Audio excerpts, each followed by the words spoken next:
बिस्मिल्लाहिर्रहमानिर्रहीम। शुरू अल्लाह के नाम से जो बड़ा मेहरबान नहायत रहम करने वाला है। तो स्टूडेंट्स इंशाल्लाह हम थर्ड सेमेस्टर की जो सब्जेक्ट है इसमें इंक्लूड है हेल्थ असेसमेंट। ठीक है, तो हम इंट्रोडक्शन टू हेल्थ असेसमेंट और उसके जो कंसेप्ट होते हैं ना, तो उसके बारे में हम आपको ओवरव्यू देते हैं। ठीक है, अगर आप केम्यू नर्सिंग लेक्चर अहमद पे नए हो तो सब्सक्राइब कीजिए और लाइक कीजिए, ये हमारे लिए मोटिवेशन होती है। अच्छा स्टूडेंट्स, इंशाल्लाह हम स्टार्ट करेंगे और ये हम टू पार्ट में कंप्लीट करेंगे। ठीक है, तो उसकी ऑब्जेक्टिव हमारे पास क्या है। ठीक है, तो हेल्थ असेसमेंट हम अगर बात कर ले कि हेल्थ असेसमेंट क्यों ज़रूरी होती है। ठीक है, तो हेल्थ असेसमेंट हमारे पास नर्सिंग में इसलिए ज़रूरी होता है ताकि जब कोई भी किसी तरह का भी पेशेंट जब हमारे पास आ जाए, ठीक है, और हम क्या कर ले उसकी हर सिस्टम की और उसकी जो फिजिकल एग्जामिनेशन है और जो बायोलॉजिकल एग्जामिनेशन है वो सब हम क्या कर ले स्टडी कर ले। ठीक है, तो उसकी जो हेल्थ होते ना, तो फिर हम इस स्लाइड में हेल्थ भी पढ़ेंगे और हेल्थ की जो कंसेप्ट होते हैं वो भी हम पढ़ेंगे। और इसी तरीके से जो उसकी असेसमेंट हम करते हैं, जो डेटा कलेक्शन करते हैं, ठीक है, तो भी हम वो वन बाय वन और थ्रू द कंसेप्ट पढ़ेंगे इंशाल्लाह। ठीक है, तो हमारा साथ रहिए। तो ऑब्जेक्टिव इसका है कि at the end of this session learner will be able to define health assessment and health assessment. ठीक है, तो हमारे पास ये सब हम पढ़ेंगे कि हेल्थ क्या है, असेसमेंट क्या है और हेल्थ असेसमेंट क्या है। कि ठीक है, explain essential health assessment concept, understand process, types, method, purpose and importance of health assessment. तो ये हम इसकी टाइप्स और ये चीज़ें पढ़ेंगे। Understand types, method, purpose and importance of data collection. तो ठीक है, तो हम अंडरस्टैंड करेंगे कि कितने टाइप्स के डेटा होता है और इसकी इसी तरह का है उसकी जो मेथड होते हैं मुख्तलिफ किस्म के, तो वो हम कौन से मेथड अप्लाई करेंगे ताकि इंटरव्यू, पाल्पेशन, परकशन, अस्कल्टेशन और ये चीज़ें हम करेंगे। ठीक है, बाद में हम डिटेल में जाएंगे, लेकिन ये ऑब्जेक्टिव है ये सिर्फ देख ले। तो फिर हम स्टार्ट करेंगे हेल्थ से। ठीक है, तो हेल्थ क्या है, तो वर्ल्ड हेल्थ ऑर्गेनाइजेशन ने एक डिफिनेशन किया है, ये आपने बार बार भी किया हो। ठीक है, तो health is a state of complete physical, mental, social and spiritual well being and not merely the absence of disease or impurity। ठीक है, तो हमारे पास हेल्थ वो कंडीशन होते हैं ना जब एक इंसान की या एक पर्सन की वो क्या करे उसकी जो स्टेटस होते हैं वो कंप्लीट हो। ऐसा ना हो कि सिर्फ उसको डिजीज ना हो। इसका ये मतलब नहीं है, इसने जो हाईलाइट किया हुआ है जो आपने। ठीक है, तो हमारे पास हेल्थ वो कंडीशन होते हैं जो उसने अंडरलाइन किया हुआ है जो ब्लैक कलर का है। ठीक है, तो इसका मतलब ये ही है कि हेल्थ हमारे पास ये नहीं होते कि सिर्फ सिर्फ एक पर्सन को क्या होता डिजीज हो नहीं होते तो वो क्या होते हेल्दी होते। उसका मतलब वर्ल्ड हेल्थ ऑर्गेनाइजेशन ने ये कंसिडर नहीं किया हुआ है। ठीक है, वर्ल्ड हेल्थ ऑर्गेनाइजेशन वो कंसिडर करते हैं कि हमारे पास हेल्थ क्या होते हैं कंप्लीट फिजिकल, कि वो फिजिकल भी फिट हो, वो मेंटली साइकोलॉजिकली भी फिट हो, और वो सोशियोलॉजी की साइड पे या सोसाइटी की साइड पे भी हो क्या हो वो हेल्पफुल हो। ठीक है, मतलब एक दूसरे के साथ इंटरेक्ट अच्छा हो। ठीक है, और हर जो गहरी दोस्ती होती है, इंटीमेसी होती है, वो भी मतलब अपनी दोस्तों से मतलब रखते हैं। और इसी तरीके से जो स्पिरिचुअल होते हैं, ठीक है, तो रूहानी तौर पे भी वेल हो तो उनको हम हेल्थ कहते हैं। ठीक है, समझ गए ना कि complete physical, mental, social and spiritual well being. ठीक है, तो वो क्या कंसिडर करेगा हेल्थ कंसिडर, एक हेल्थी पर्सन कंसिडर करेगा। ठीक है, फिर हमारे पास वर्ल्ड हेल्थ ऑर्गेनाइजेशन ने रिसेंटली बताया हुआ है कि हमारे पास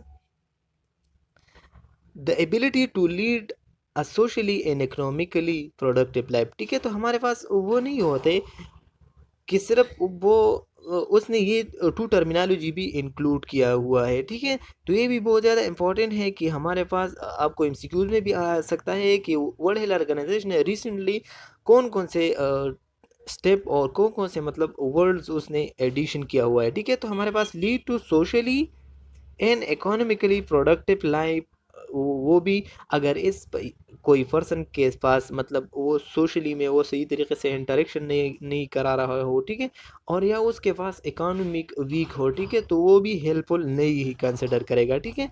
फिर हमारे पास असेसमेंट क्या है, ठीक है। The the action of assessing something someone and something, ठीक है। तो हमारे पास जब हम असेसमेंट एक पर्सन की करेंगे तो इसमें हम एक एक्शन को परफॉर्म करेंगे और दूसरे पर्सन को क्या करेंगे, असेस करेंगे, देखेंगे कि मतलब वो उसमें क्या चल रहा है या वो कौन से कंडीशन में है, ठीक है।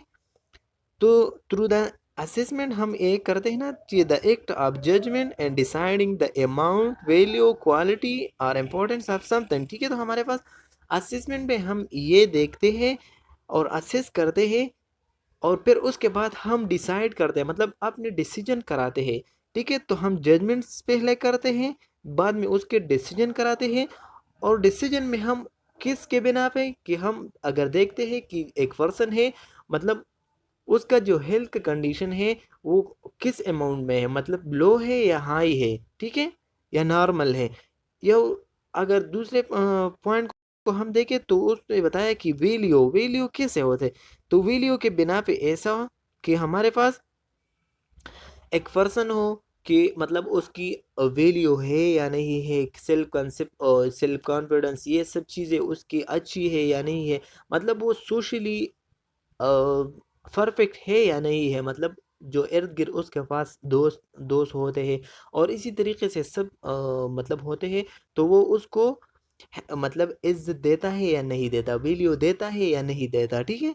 तो हम ये देखते हैं, या उसकी जो क्वालिटी, उसकी जो हेल्थ की क्वालिटी होती है, मतलब कि वो वेलनेस है, इलनेस है, या सिकनेस है, या अदर डिजीज कंडीशन में वो मुब्तला है, हम ये देखते हैं। और फिर उसकी इम्पोर्टेंट के बेस पे या उसकी प्रायोरिटाइजेशन के बेस पे हम उनको क्या कह देते हैं, डिसाइडेशन कराते हैं, मतलब डिसीजन कराते हैं, ठीक है। फिर हमारे पास हेल्थ असेसमेंट किया है, ठीक है।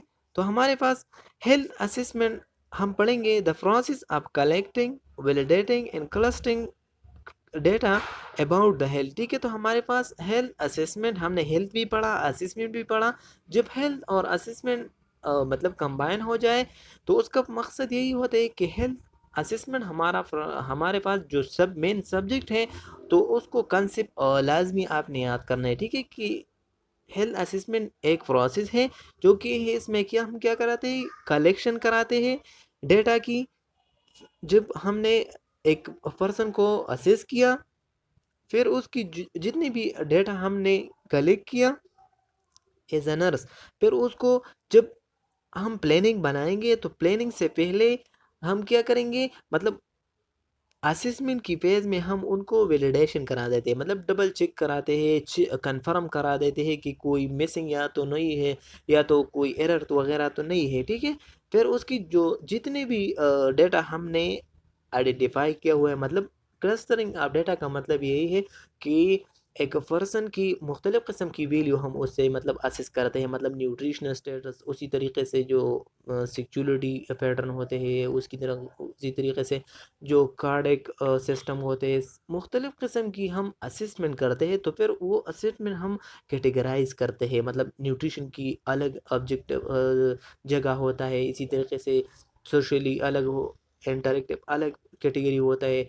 अगर उसकी जो फंक्शनल एब्नॉर्मेलिटी हो कोई आर्गन की, तो हम अलग क्या कर देते हैं, क्लस्टर करा। तो क्लस्टर ऑफ डेटा का मतलब ये है कि हम उनको एक कंबाइन कम्बिनेशन ऑफ डेटा को हम क्या कर देते हैं, क्लस्टर डेटा कहते हैं, ठीक है। तो हमारे पास ये इसका मेन कंसेप्ट है, ठीक है। A health assessment is a plan of care that identifies the specific need of a person and how those needs will be addressed by the healthcare and care nursing faculty, ठीक है। तो हमारे पास health care health assessment में हम एक person को क्या करा देते हैं, उनके लिए केयर आप प्लान बनाते हैं। हम पहले आइडेंटिफाई करा देते हैं, फिर उसके बाद हम उनके लिए प्लान ऑफ केयर बनाते हैं, ठीक है। और उसकी जो स्पेसिफिक नीड होते हैं, मतलब हर पेशेंट की अपना स्पेसिफिक नीड होते हैं, ठीक है। तो फिर हम क्या कराते हैं, उनको स्पेसिफिक नीड आइडेंटिफाई करा देते हैं, और ये हम कंसिडर कि how those need will be address, और हम ये कंसिडर करेंगे कि जो नीड उसको रिक्वायर्ड होती है, तो वो हम थ्रू द मुख्तलिफ किस्म के स्किल, नर्सिंग स्किल के थ्रू हम क्या करेंगे, मुख्तलिफ किस्म की नर्सिंग स्किल यूज़ करेंगे और वो नीड उसको प्रोवाइड करेंगे, ठीक है। अगर एक पर्सन हो, फॉर एग्जांपल एक ऐसा पर्सन हो कि वो कहते हैं कि हम मोबालाइज नहीं करते, मतलब हम वॉकिंग नहीं करते, और फिर हम उनको थोड़ा थोड़ा मतलब वॉकिंग भी देते हैं, और इसी तरीके से रो रो मतलब इसी तरीके से एडाप्टेशन वो कास कराते हैं, ठीक है। तो वो क्या करा देते हैं कि हम मुख्तलिफ किस्म की स्किल यूज़ करेंगे, थ्रू द स्किल जो नीड उसको रिक्वायर्ड होती है वो हम उनको देते हैं, ठीक है। तो ये हमारे पास दूसरा डिफिनीशन हो गया। जो तीसरा डिफिनीशन है हमारे पास की कि health assessment is the evaluation of the health status, ठीक है। तो हेल्थ असेसमेंट एक पूरा इवाल्वेशन होते है एक पर्सन की, ठीक है, by performing physical examination after taking a health history, ठीक है। तो हमारे पास हेल्थ असेसमेंट हम इस दो चीज़ों के बेस पे इवाल्वेशन करा देते हैं। एक उसकी जो हेल्थ होती है, मतलब हेल्थ हिस्ट्री के बेस पे हम उनको क्या करा देते हैं, इवाल्वेट करा देते हैं। और फिर जो दूसरा है वो हम क्या कहें कि परफॉर्मिंग उसको जो फिजिकल एग्जामिनेशन होती है, मतलब हम देखते हैं उनकी मतलब जो स्किन कलर है वो नॉर्मल है या मतलब ब्लूइश है, इसी तरीके से उनको जो इम्पोर्टेशन वगैरह तो नहीं हुए या इंजरी वगैरह तो नहीं हुए, ठीक है। तो ये हम उनकी जो डेटाबेस होते हैं, मतलब हेल्थ हिस्ट्री होते पहले से जो हिस्ट्री होते, हम उनको देखते हैं, फिर उसको फिजिकल एग्जामिनेशन करा देते हैं, बाद में हम उनसे एक इवाल्वेशन निकालते हैं, ठीक है। तो ये हेल्थ असेसमेंट की मेन कंसेप्ट है, ठीक है। तो हेल्थ असेसमेंट में हम ओवरऑल थ्री ये तीनों डिफिनेशन का मतलब ये हो गया कि हम हेल्थ असेसमेंट में एक पर्सन को असेस करते हैं, जो भी नीड उसको रिक्वायर्ड होती है, तो हम उनके लिए मुख्तलिफ किस्म के स्किल यूज़ करते हैं, और फिर उसके बाद क्या करा देते हैं, उनको ये इवाल्वेशन देते हैं, ठीक है, कि वो जो हमने नर्सिंग इंटरवेंशन मतलब नर्सिंग जो स्किल यूज़ किया हुआ है उसको इसकी इफेक्ट है या नहीं है, ठीक है। समझ गए स्टूडेंट। फिर हमारे पास नर्सिंग असेसमेंट है, ठीक है। तो nursing assessment collection of subjective and objective data to determine the client overall level of function in order to make a professional clinical judgement, ठीक है। तो हमारे पास नर्सिंग असेसमेंट का मतलब यही है कि हम क्या करें, two types of main data होते हैं, ठीक है। एक सब्जेक्टिव सब्जेक्टिव वो डेटा होता है जो पेशेंट खुद बताते हैं, ठीक है, तो उनको हम दूसरा नाम कवर डेटा भी कहते हैं, और उनको हम सिम्टम भी कहते हैं। तो ये तीनों आप याद रखिए, एमसीक्यूज में आ सकता है। फिर जो दूसरा होता है वो हमारे पास ऑब्जेक्टिव डेटा होता है, और ऑब्जेक्टिव डेटा वो डेटा होता है जो वो देखते हैं, ठीक है। और फिर उस मतलब अगर हम वाइटल साइंस जितने भी वाइटल साइन है एक्सेप्ट फैन, वो हमारे पास ऑब्जेक्टिव में आते हैं, ठीक है, कि हम उनको मैयर करते हैं, देखते हैं, फिर बाद में हम कहते हैं कि इसका रीडिंग वगैरह ये ऐसा आया, ठीक है। तो फिर हम क्या करेंगे कि नर्सिंग असेसमेंट में हम ओवरऑल फंक्शन जो होते हैं, तो वो हम क्लिनिकली जजमेंट उसको करेंगे, as a professional clinically judgement करेंगे, ठीक है, ठीक है ना। तो ये है पॉइंट जो उसने रेडिश कलर हुआ है, तो ये आप याद रखें, ठीक है। और ये भी हमने देखा आपको दिया, ठीक है। तो ऑब्जेक्टिव डेटा को दूसरा नाम ओवर डेटा कहते हैं और असाइन डेटा भी कहते हैं, ठीक है। तो ये भी एमसीक्यूज के लिए याद रखें। Focus on the client as a person reach to the optimum level of health wellness, ठीक है। तो होलिस्टिक केयर अप्रोच, तो नर्सिंग असेसमेंट में हम ये करते हैं कि हम क्लाइंट की जितनी भी मतलब रिक्वायरमेंट होते हैं, हम उन पे फोकस करते हैं, मतलब हम हमारा मेन मकसद क्लाइंट होते हैं, ठीक है। क्लाइंट को जितनी भी हमसे हो सकते हैं कि उनको होलिस्टिक अप्रोच किया जाए, मतलब उसको ए टू जेड जितनी भी उनकी नीड होते, तो हमारा ड्यूटी होता है कि हम उनको प्रोवाइड करते हैं, ठीक है। टू टाइप्स ऑफ असेसमेंट है, ठीक है। तो ये हम एज अ नर्स करेंगे और ये डॉक्टर करेंगे, ठीक है। तो इसमें डिफरेंस भी है इसी तरीके से, ठीक है। तो मेडिकल असेसमेंट वो क्या करेंगे कि वो सिर्फ अपनी ट्रीटमेंट और उसकी जो इतियोलॉजी होता है ना, मतलब काज होते हैं, तो वो क्या करा देते हैं, वो मेडिकल असेसमेंट वाले जो डॉक्टर होते हैं वो सिर्फ निकालते हैं, और हम एज अ नर्स उनकी हेल्थ मतलब होलिस्टिक केयर देते हैं, ठीक है। समझ गया कि focus primarily on the client physiologic change diagnostic treatment, ठीक है। तो हमारे पास ये होते हैं, ठीक है, कि मेडिकल केयर वाले जो होते हैं वो फोकस प्राइमरली किस चीज़ पे करा देते हैं, फिजियोलॉजिक चेंज पे, ठीक है। और उसकी जो डिजीज़ की मतलब होते हैं, तो वो क्या करते हैं, उसकी ट्रीटमेंट और उसकी जो इवालुएशन करा देते हैं कि वो डिजीज़ डिजीज़ क्या है, ठीक है। फिर हमारे पास जो टर्मिनोलॉजी है इलनेस, तो illness is an abnormal, highly personal and subjective feeling in which individual physical, emotional, intellectual, social, developmental or spiritual function is throughout diminish or impaired, ठीक है। तो हमारे पास क्या होता है कि जब एक पर्सन की सब्जेक्टिव ऑब्जेक्टिव हो या सब चीज़ें क्या करा देते हैं, ख़राब हो जाते हैं, तो फिर हम उनको क्या कंसिडर कर लेते हैं, इलनेस। तो इलनेस एक पर्सन की अपनी अपनी फीलिंग होती है, ठीक है। फिर हमारे पास डिजीज क्या है, तो अ डिसऑर्डर ऑफ स्ट्रक्चर और function in a human, animal and plant, specially one that produce a specific symptom or that affect a specific location and not simply direct result of physical injury, ठीक है। तो हमारे पास disease वो condition होती है जो जब एक पर्सन की स्ट्रक्चर और फिजिकल फंक्शन में कोई चेंजेस आ जाए और कोई सिम्टम वगैरह वो जाहिर कर लेते हैं जो स्पेसिफिक लोकेशन पे, ठीक है। तो भी क्या करा देते हैं, हम कंसिडर कराते हैं इज अ डिजीज। फिर हमारे पास वेलनेस है, तो wellness is generally use to mean a healthy wellness of a body, mind and soul that result in overall feeling of wellbeing की, ठीक है। तो हमारे पास जब एक पर्सन को अपने हेल्दी होने की फीलिंग होते हैं, तो उनको हम वेलनेस कहते हैं, समझ गए ना।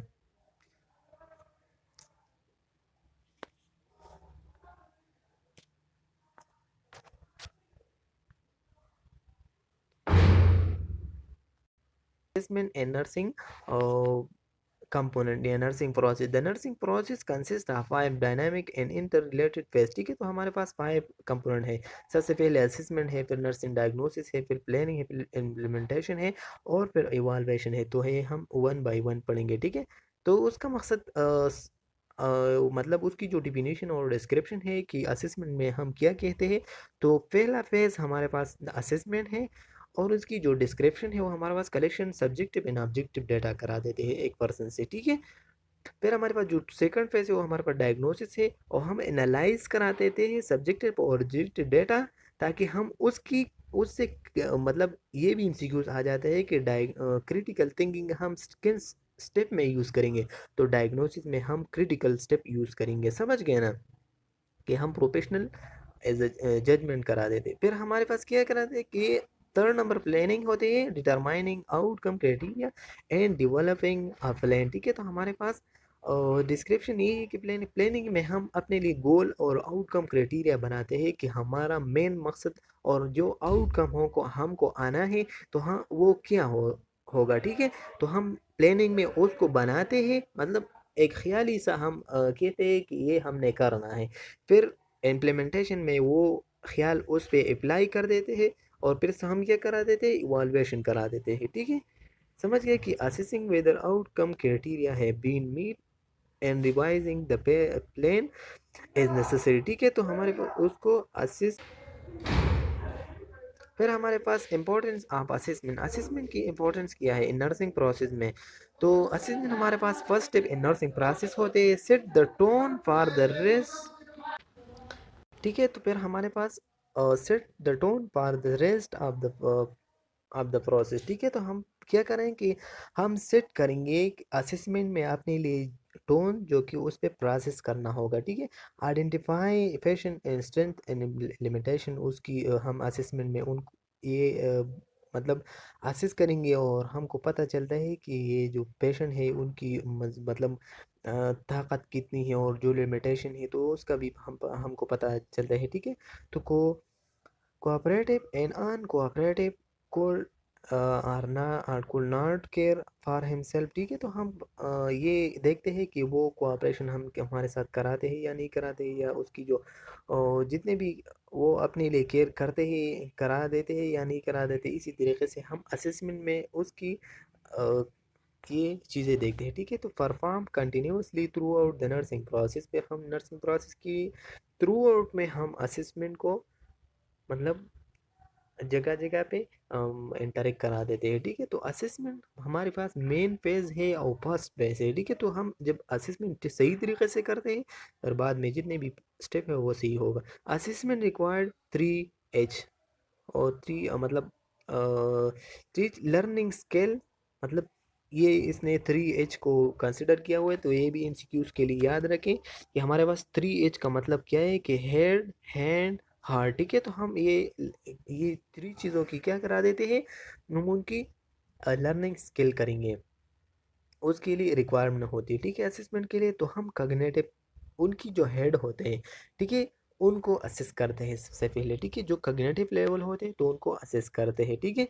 फिर उसके बाद जो प्रॉब्लम सॉल्विंग, उसकी जो प्रॉब्लम होते हैं उनको सॉल्विंग की हम क्या करा देते हैं, मतलब जो प्रॉब्लम उसको है तो हम क्या करा देते हैं, कंसिडर करा दें कि उनको ये प्रॉब्लम है, ठीक है, कॉग्निटिव लेवल पे।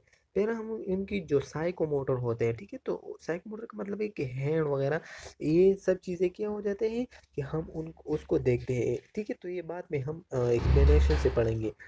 इफेक्टिव इंटरपर्सनल मतलब हम देखते हैं कि उसकी जो हार्ट है तो वो सही तरीके से अपना वर्क करते हैं या नहीं करता। एथिकल स्किल उसको भी हम देखते हैं, ठीक है।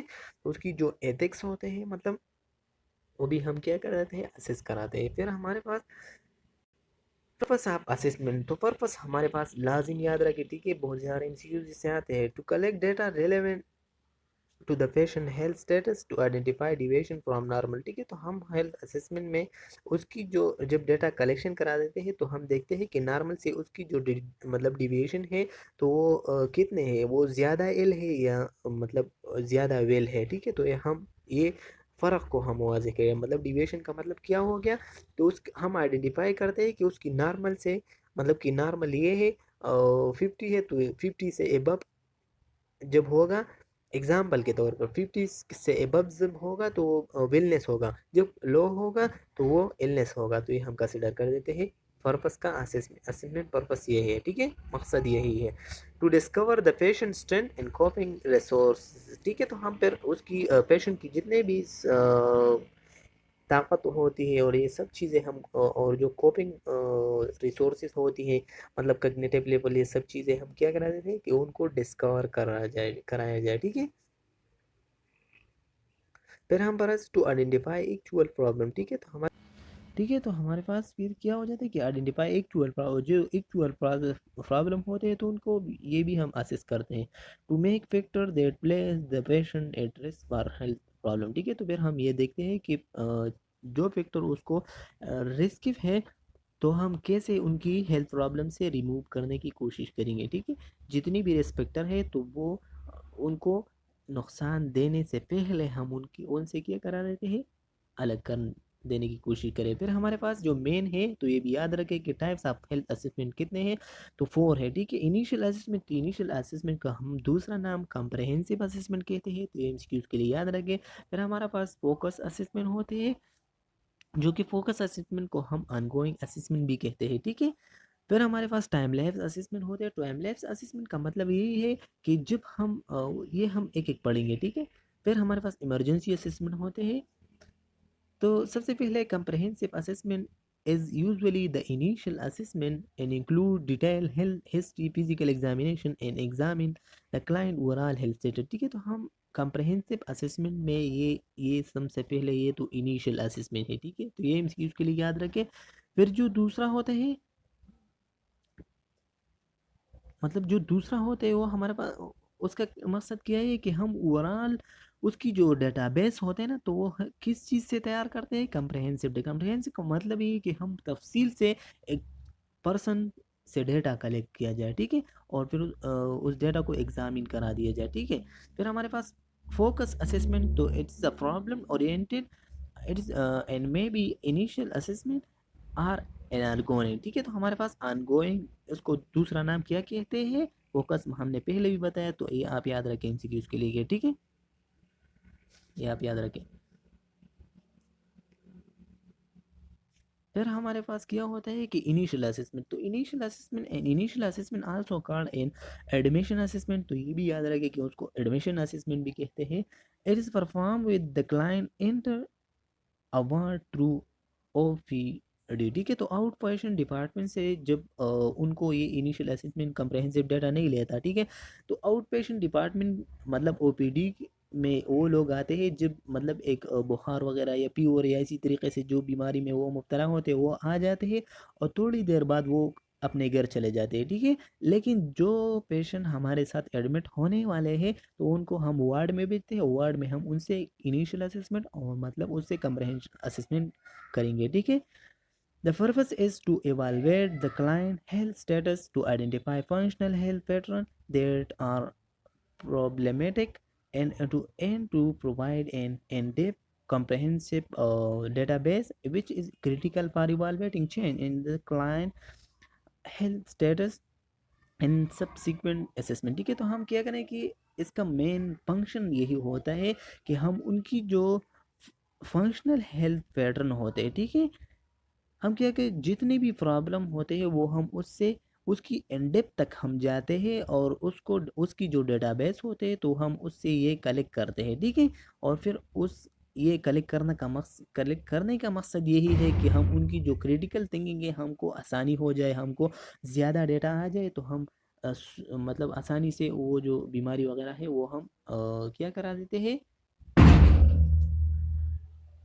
हम आइडेंटिफाई करा देते हैं, ठीक है। फिर हमारे पास उसकी फंक्शन हेल्थ पैटर्न, तो फंक्शन हेल्थ पैटर्न ये हमारे पास 11 सिस्टम होते हैं, जो कि एक पर्सन की हम उनकी prioritisation on the basis of ये 11 सिस्टम करेंगे, ठीक है। जब एक पर्सन को हम जब हेल्थ देते हैं ना, तो उनको हम ये 11 प्रोसेस या सिस्टम जो होते हैं उनके बेस पे, सबसे पहले हेल्थ परसेप्शन एंड मैनेजमेंट के बेस पे, और फिर उसकी ये एक पैटर्न है, हेल्थ पैटर्न है, ठीक है, फंक्शन के बेस पे। तो फिर हमारे पास उनकी मेटाबॉलिक या न्यूट्रिशन हम चेक करेंगे। जब हम एक पेशेंट को असिस्ट करेंगे तो उसका मेन वे क्या होता है, ऐसा तो नहीं चेक करते हैं कि हाँ हम पाँव देखते हैं और हेड देखते हैं और आईज देखते कि हो मतलब फिर abdomen देखते हैं, ऐसे नहीं होते, ठीक है। तो फिर सबसे पहले हम उनकी perception and management of health करेंगे, चेक करेंगे। फिर दूसरी न्यूट्रिशनल मेटाबॉलिज्म हमने चेक करना है। फिर उसकी जो एलिमिनेशन पैटर्न होते तो उसको हमने चेक करना है। फिर एक्सरसाइज एक्टिविटी, फिर स्लीप की पैटर्न, उसकी जो कग्नेटिव परसिप्चुअल होते हैं वो हम चेक करेंगे। फिर उसकी जो सेल्फ कंसेप्ट होते हैं, फिर उसकी जो रूल रिलेशनशिप होते हैं ये हम चेक करेंगे। फिर उसकी सेक्सुअलिटी रिप्रोडक्टिव चेक करेंगे, और कोपिंग स्ट्रेस टॉलरेंस, ये सब चीज़ें हम क्या चेक करेंगे भी, ठीक है। और फिर वैल्यू बिलीव, ये सब चीज़ें हम पैटर्न में एक पेशेंट से चेक करेंगे, ठीक है। तो ये आप याद रखें कि हेल्थ फंक्शनल हेल्थ पैटर्न हमारे पास 11 होते, ठीक है, तो ये भी याद रखें।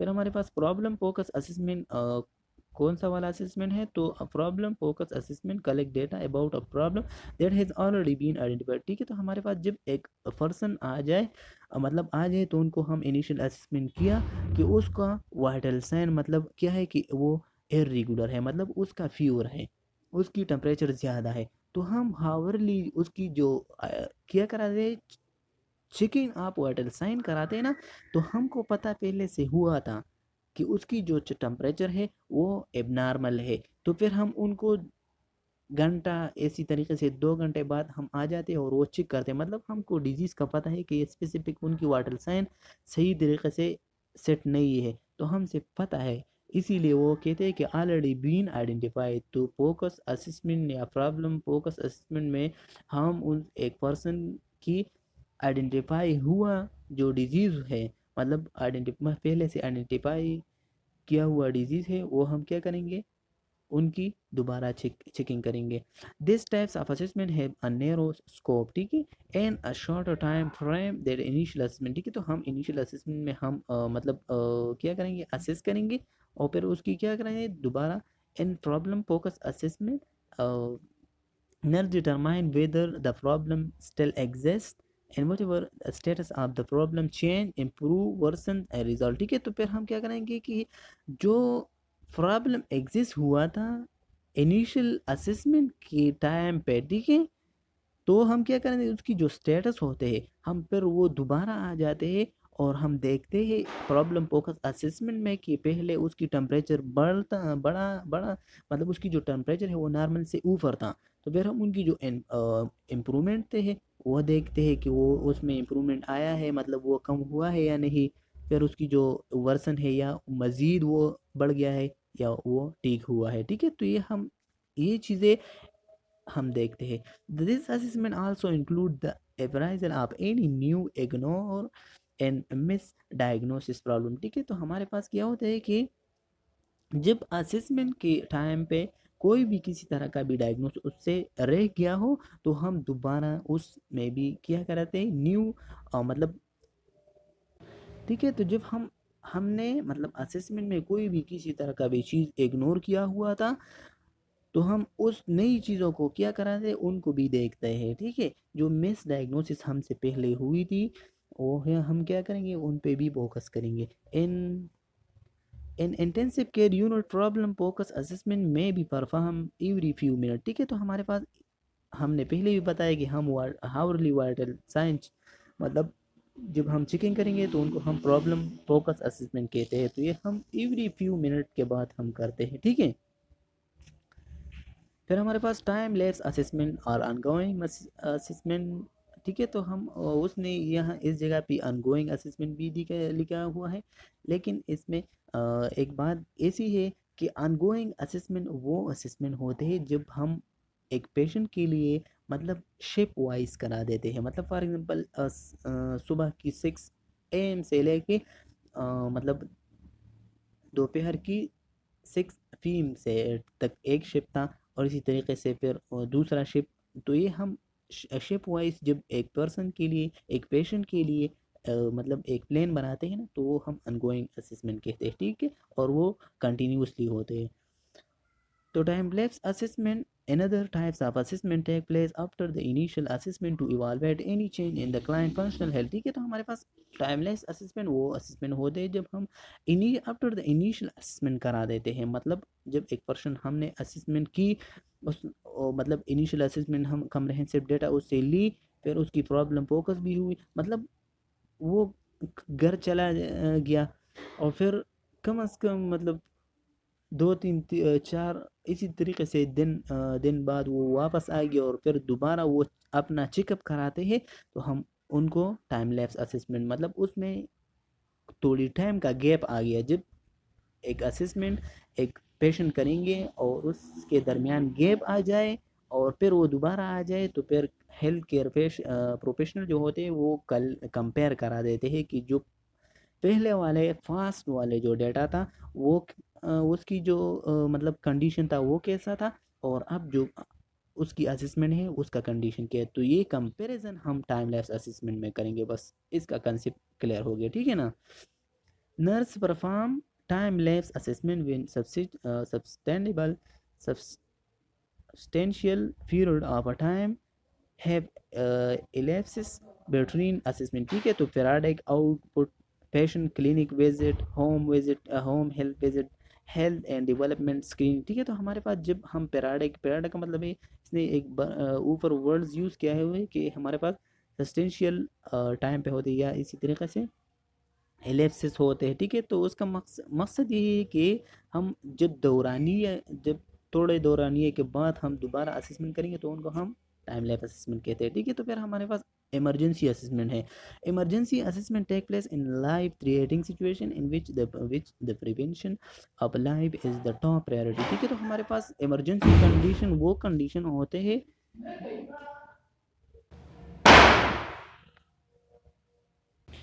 ठीक है, तो हमारे पास क्या होते हैं, ठीक है, तो हमारे पास क्या हो जाते हैं कि हम जब लाइफ थ्रेटनिंग सिचुएशन मतलब एक बहुत ख़तरनाक सिचुएशन आ जाए किस एक पेशेंट पे और उसका मेन उसकी टॉप प्रायोरिटी होते हैं। फॉर एग्जांपल एक एग्जांपल हम देते हैं कि एक पर्सन ऐसा हो कि वो उनको पेन हो और फिर दूसरे जो है उनकी जो सर्कुलेशन है वो स्टॉप हो गया, और ये दो पेशेंट आ गया हॉस्पिटल में, तो हम किसको प्रायोरिटी, हम सर्कुलेशन वाले को प्रायोरिटी देते हैं, ठीक है, क्योंकि वो लाइफ थ्रेटनिंग कंडीशन में है, तो उसका मेन मकसद यही है। और when the client difficulty involve airway breathing and circulating problem, ठीक है, तो हमारे पास हमने क्या यूज़ करना है, ए बी सीज यूज़ करना है, ठीक है। तो मतलब सबसे पहले हमने उनकी जो एयरवे होती है वो सीधे करना है, ठीक है। फिर हम उसको क्या, ठीक है, तो हम क्या करेंगे, सबसे पहले उनकी एयरवे को सही करेंगे, फिर उसको उसकी जो ब्रीथिंग के वो अच्छी तरीके से ब्रीथ ले, फिर उसकी जो सर्कुलेशन हम चेक करेंगे। लेकिन ये पैटर्न वर्ल्ड हेल्थ ऑर्गेनाइजेशन ने रिवर्स किए हैं, मतलब डिफरेंस किया है, ठीक है। तो सबसे पहले हम प्रायोरिटी देना है सर्कुलेशन का, तो CBA, ठीक है। तो हम सबसे पहले उनकी सर्कुलेशन, एक पर्सन जब लाइफ थ्रेटनिंग कंडीशन में हो तो उनको हम सर्कुलेशन चेक करेंगे, फिर बाद में ब्रीथिंग, फिर बाद में असिस्ट में मतलब एयरवे, ठीक है। Sudden change in self concept, मतलब suicidal through thought, a rule, a relation, मतलब social conflict leading to violent act can also initiate an emergency, ठीक है। तो हमारे पास क्या है कि जब एक सडन कंडीशन हो उसमें आ जाए कोई कंसेप्ट, मतलब तो हम उनको क्या कि सेल्फ कंसेप्ट, ये सब चीज़ें हमने और हमारे अंडर के होनी चाहिए, ठीक है, कि हम एक लाइफ थ्रेटनिंग कंडीशन कैसे मैनेज करना पड़े, ठीक है। तो emergency assessment focus on few essential health pattern and is not comprehensive, ठीक है। तो हम इस इमरजेंसी असेसमेंट में हम मतलब हमने जो पहले हेल्थ एसेंशियल हेल्थ मतलब हेल्थ पैटर्न पढ़ा था फंक्शनल हेल्थ 11 सिस्टम का, तो ये हम ज़्यादातर कम्प्रहेंसिव नहीं देते, बस डायरेक्ट हम करा देते हैं कि उनको क्या रिक्वायर्ड है, उनको किसी तरह ट्रीट करना है, ठीक है। तो ये हम क्या है चेक करेंगे, ठीक है।